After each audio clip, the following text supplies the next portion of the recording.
Okay, now problem number 5 is going to be the last problem that we will be solving.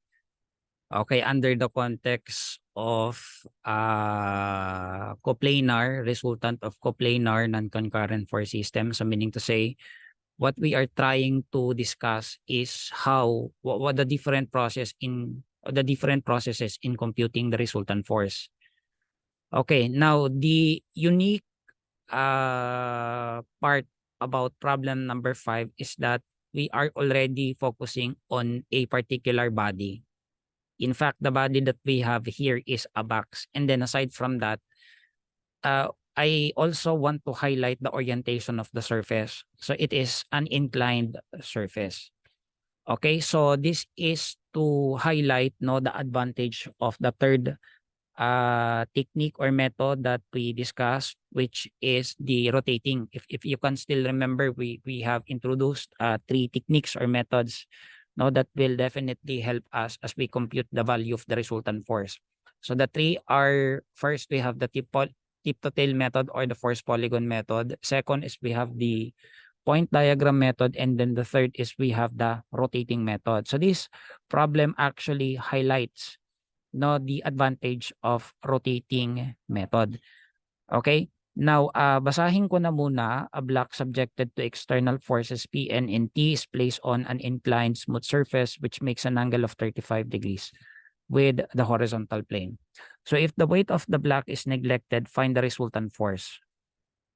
Okay, so we have a body, we have a box. It is placed on an inclined surface. The angle it makes from the horizontal is 35 degrees. So by focusing on the 3 forces applied on the body, first is we have T, that has the value for 4,200 Newton. And then we have force P that is equivalent to 7,340 Newton. And then take note that the angle it makes from the horizontal is 15 degrees. And then lastly, force N, so which is 5,000 Newton. And then take note, it is perpendicular with the inclined surface. So just to, for your awareness, this is the symbol, which means perpendicular, meaning to say 90 degrees. 90 degrees ang ibig sabihin yan. Or the angle that this line makes with this line is equal to 90 degrees.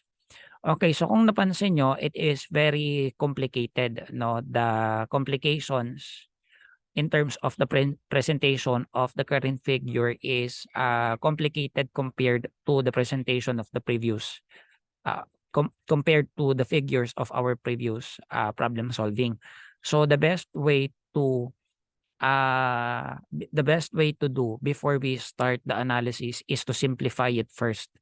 Okay, so let's use point diagram before we dive into the utilization of the rotating method. So gamit na muna tayo ng point diagram method kasi kung natatandaan nyo pa yung principle ng rotating method nung nandun pa tayo sa discussions nung tatlong techniques, ay ang rotating method ay innovated version lamang ng point diagram method. So what we need to do before we apply rotating method is to apply first point diagram method. Okay, so therefore, if this is the Cartesian plane, so this plane natin, lipat natin yung T. So definitely that is parallel to the negative y-axis. And the next is force P. So take note the direction. Its direction is southeast. So meaning to say it must be placed on the 4th quadrant of the Cartesian plane. And then take note that the angle it makes is started from the horizontal axis. So 15 degrees must be measured from our x-axis. And then lastly, force N that is acting northwest. So meaning to say it must be placed on the 2nd quadrant.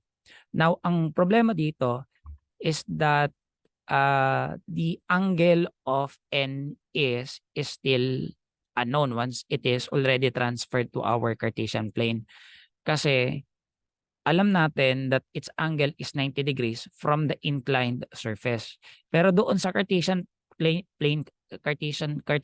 kasi natin, the inclined surface is not anymore involved. So this is the main problem, the direction of force and paano natin siya kukunin. Now, before we discuss further, allow me to introduce to you two of the most useful theorems from analytic geometry as far as inclined surface is concerned. Kasi that's another that's another thing that you need to note. Parang madadagdagan yung degree of difficulty. That is why you need to master these two helpful theorems that will be coming from analytic geometry. So let us proceed to the first. Now, ang context ng una ay kung meron tayong tatlong lines, tapos ganito yung description ng tatlong lines. Yung dalawang line parallel, eto. So these two lines are parallel. Tapos yung pangatlo inclined. Okay, so let's try to measure the inclined line from the lower horizontal, and then let's name it as beta, and then its angular distance measured from the horizontal line na nasa taas ay beta. So I believe that everyone will agree that the values of the two angles are equal. Equal sila. So yan yung first theorem. So familiar ang lahat dyan. Pero yung pangalawa, I believe is ilan lang or hindi kayo familiar. That is why we need to include this as we compute our current problem. So ito yung pangalawa. So merong take note of the concept of the orientations of the lines involved ha. So the first is we have two inclined lines. So let's say this is the inclined, this is the first inclined. The second inclined must be perpendicular to the first inclined. Take note of that. It must be perpendicular or 90 degrees. So that's the description of the first two lines. And then the third and then the fourth lines, ganito yung description, vertical and then horizontal lang. Okay, so ulitin ko ha. The first line is inclined. The second line is perpendicular to the inclined line. The third and then the fourth are horizontal and then vertical respectively. Okay, ganito yung concept nung pangalawang theorem natin. If the angle of the first line, which is inclined, makes from the horizontal line is theta, and then the angle of the vertical line makes with the line that is perpendicular to the inclined line, that is beta, according to the theorem of analytic geometry, the values of the two angles are also equal. So this is going to be the concept that we will be using to compute the direction of n once placed on the Cartesian plane. Kasi if, again, the line of action of n is perpendicular to the inclined surface, and if the angle of the inclined surface from the horizontal is 35 degrees, so what we need to do is to put a vertical line.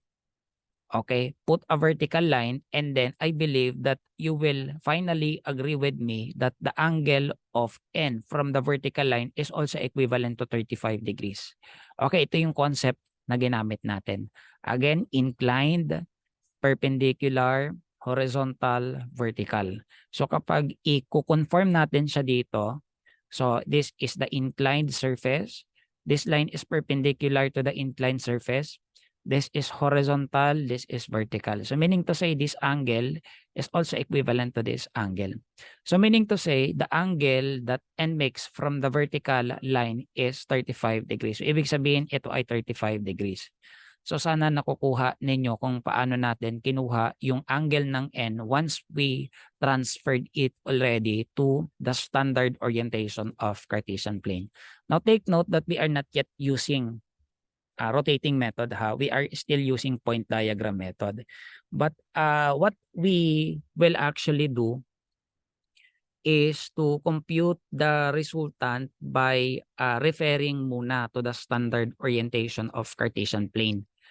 Okay, tapos subukan uli natin siyang solven using the rotating method. Kasi nga, as I am always saying, as long as you understood the principles of our topic, regardless of how you will solve the unknown, walang magiging problema. So that's the advantage compared to you just memorize the formulas. Okay? Now, again, going back to our problem, again, we are asked to find the value of the resultant force. Okay, we are asked to find the value of the resultant force. Okay. So, focus na tayo dito. So, madali na lang siya. In fact, madali na lang talaga siya kasi mas mahirap pa yung previous problems natin dito. Pero for formality, so solvein pa rin natin siya. So let's start with computing the x component of the resultant force. So again, we can compute that by getting the vector summation of all the forces acting in the horizontal direction. So we have only two. First is the x component of P, which is positive because it is acting rightward. Next is the x component of force N, which is negative because it is acting leftward. So in terms of equation, we have this. And then para makuha natin yung x component ng P, yung angle niya measured from the x-axis. So meaning to say the specific trigo function that we need to use is cosine function. So this is also equivalent to P cosine 15 degrees, and then just substitute the magnitude of P, so that is equivalent to 7,340. So by using our calculator, that is equivalent to 7,089.90 Newton. Next is to compute the x component of N. This time the angle is measured from the vertical axis. So the specific trigo function that we need to use is sine function. So therefore, N sine of 35 degrees, substitute the magnitude of N, which is 5,000. So that is also equivalent to 2867.88 Newton, and then proceed na tayo dito sa general equation, just apply substitution. So Px is this, N is this, so therefore the value of Rx is equivalent to 4,222.02. Next to that is let's focus naman on the process in computing the y component of the resultant force. Now remember that in order for us to have that, vector summation ulit nung mga forces na nag-act sa vertical direction. So on the current diagram that we have actually three. Okay, so first is N, definitely the y component of N is positive because it is upward. T, the y component of T, downward. Take note, this is purely vertical, so meaning to say the magnitude of Ty is also equivalent to T itself, which is 4,200. And the next is the y component of P. So negative also because the y component is definitely downward. So in terms of equation, ito. Okay, so para makuha natin yung N and Y, so the angle is measured from the y-axis, so meaning to say cosine function. So substitute the value of N 5,000, so that is equivalent to 4,095.76. Next is Ty, so definitely it is also equivalent to 4,200 because of the fact that it is purely vertical. Next is Py. So yung angle niya from the horizontal, so meaning to say the specific trigo function for us to have its y component is sine function. Substitute the magnitude of P, 7,340. So by using our calculator, the y component is equivalent to 1,899.73. So i-substitute natin lahat ng values. Balik tayo dito sa general equation. Ny is again equal to this, Ty is this, and then Py is this. So therefore, the y component is equivalent to negative 2,003.97. So we can finally compute the resultant force by using Pythagorean theorem. So just substitute Rx, which is this, and then Ry, which is this. So therefore, the resultant is equivalent to 4,673.47. Again, just a reminder that you need to multiply the right side by the radical sign because meron tayong square dito sa left side. Okay, now, this is the first approach. Now, so let's try to use this time the main highlight of why we are solving problem number 5, which is the rotating method. Okay, so ang gawin natin, yung original orientation ng Cartesian plane natin, i-rotate natin. Okay, ito. Yung original orientation ng Cartesian plane natin, i-rotate natin, and then the best orientation of the rotation, palaging parallel yung rotated x-axis natin doon sa inclined surface dito. Okay, i-rotate natin yung x-axis na parallel dito sa inclined surface. So that is one of the hint that I can share with you if you prefer using the rotating method. Ibig sabihin ito, ngayon yung magiging rotating method natin. Okay, now, most of you are asking what would be the adjusted, what ang maganda dito, before I continue what I am trying to tell. Okay, ang maganda dito, alam mo na eksakto kung saan malilipat yung mga forces. Definitely, yung T mo dapat nasa third quadrant yan, yung P mo nasa fourth quadrant, tapos yung N mo, it is parallel to the positive Y. Pero bago yun, kunin na muna natin yung direction nung N natin at saka nung T. Okay, so definitely yung N natin 35 degrees. And then yung value ng T natin from the rotated y-axis is also 35 degrees. Again, the reason why that is so is because we applied this theorem. Okay, so you have to perfect utilizing these theorems, not for you to be able to effectively analyze bodies placed on an inclined surface. And then another important thing that we need to consider is the direction this time of P. Kasi if this is the rotated X, saan eksakto ngayon yung P? Okay, so let us apply the first theorem. Ito, apply natin yung first theorem. Okay, so if this is the inclined surface and if the rotated X is parallel to the inclined surface, meaning to say, the angle of the inclined surface is 35 degrees. So meaning to say, yung angle mula rito is also equivalent to 35 degrees. So yung angle ngayon ng P from the rotated X is summation of 15 and then 35 degrees. So simplify natin, mas padaliin natin yung itsura. So start with N. So that is 500. Tama ba? Or rather 5,000. Next is T. So take note that the angle from the rotated Y is 35 degrees. And then yung P natin, so that must be placed on the first quadrant. And then take note na ang sabi dyan, yung angle niya from the rotated X must be summation of 15 and then 35. So that is also equivalent to 50 degrees. Okay, so let us repeat the process in computing the X and then the Y component of the resultant force. So in terms of Rx, we have only two, Px and then Tx. So Px is also equal to cosine of 50 kasi the angle is measured from the x-axis. Okay, substitute P, which is this, so that is also equivalent to 4718.06. Now next is Tx. So this time since the angle is measured from the rotated Y, so sine function. Okay, so substitute the magnitude of T, so that is equivalent to 249.02. Okay, now next is substitute natin dito sa general equation natin. Tx is this, Tx is this. So therefore, that is equivalent to 2309.04 Newton. Okay, now next is let us proceed already to the Y component of the resultant force. Now we have we have three vertical forces, no, conforming to the orientation definitely of our rotated Y. So we have N positive, we have Ty negative, Py which is negative, or in terms of equation, ito. Okay, yung Ny natin, it is purely acting parallel, no, to the rotated Y. So meaning to say, that is also equivalent to Ny. Okay, so that is also equivalent to 5,000. Ty, so that is going to be, the trigo function that we need to use must be cosine function kasi nga yung angle niya is from the rotated Y. Okay, so substitute the magnitude of T. So this is also equivalent to 3440.44.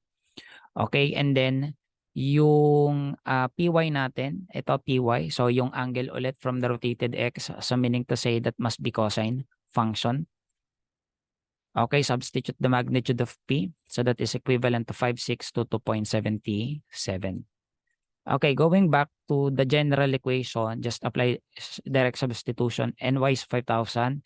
Ty is this. Tapos yung Py nandun sa next slide.